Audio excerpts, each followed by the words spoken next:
আসসালামু আলাইকুম, welcome to new blog. আজকে সকাল থেকে খুবই শরীরটা ভালো লাগছিল না, রাতে ঘুম হয়নি।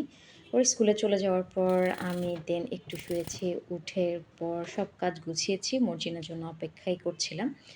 ও আসেনি এখনও পর্যন্ত। এখন বেলা 1:30 বাজে। আমি এখন রান্না করব। আজকে মুরগি আর শাক রান্না করছি, চিংড়ি মাছ রান্না আছে।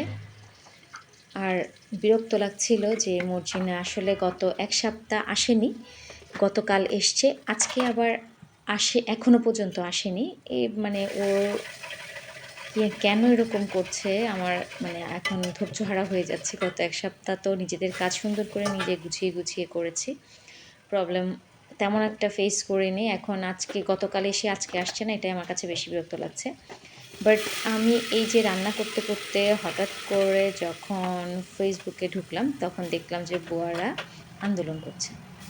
এটা দেখে আমি এত বিরক্ত হয়েছি। সেখানে বলছে যে আমরা ছুটি কাটাতে পারি না, আমাদেরকে বুয়া বলে ডাকে। অথচ আমার যতগুলো খালা কাজ করেছে আমি সবাইকে হয় খালা ডেকেছি, আপা ডেকেছি, আর না হলে নাম ধরে ডেকেছি। যেমন মর্জিনাকে আমি মর্জিনা বলেই ডাকি।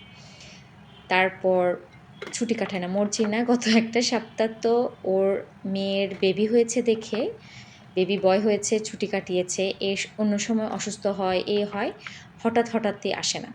কিন্তু আমার একটা ডিমান্ড থাকে, সেটা হচ্ছে যে ও যদি আজকে কখনো কোনো দিন না এসে থাকে, সে সকালবেলা ফোন করে বলে দিবে, 9টার মধ্যে ফোন করে বলে দিবে যে আজকেও কোনো একটা প্রবলেমের কারণে আসতে পারছে না।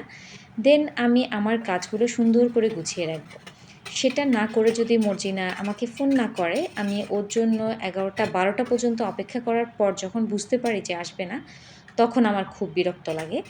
এটা মনে হয় সবারই। কারণ হচ্ছে যে ও আসবে না বললে আমরা নিজেদের কাজগুলো নিজেদের মতো করে গুছিয়ে নিতে পারি।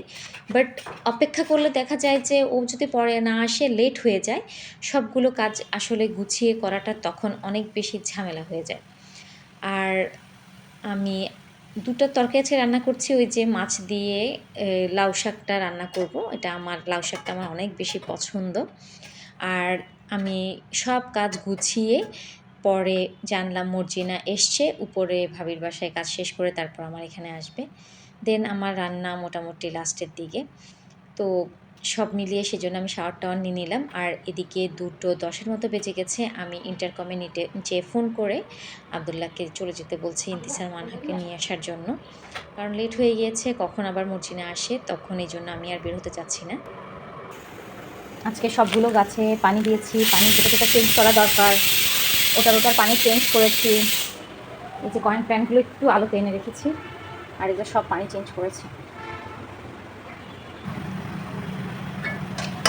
বুয়াদের এই আন্দোলন আমার কাছে ফুললি অযৌক্তিক। এটা পুরোপুরি একটা চক্রান্ত ছাড়া আর কিছুই না।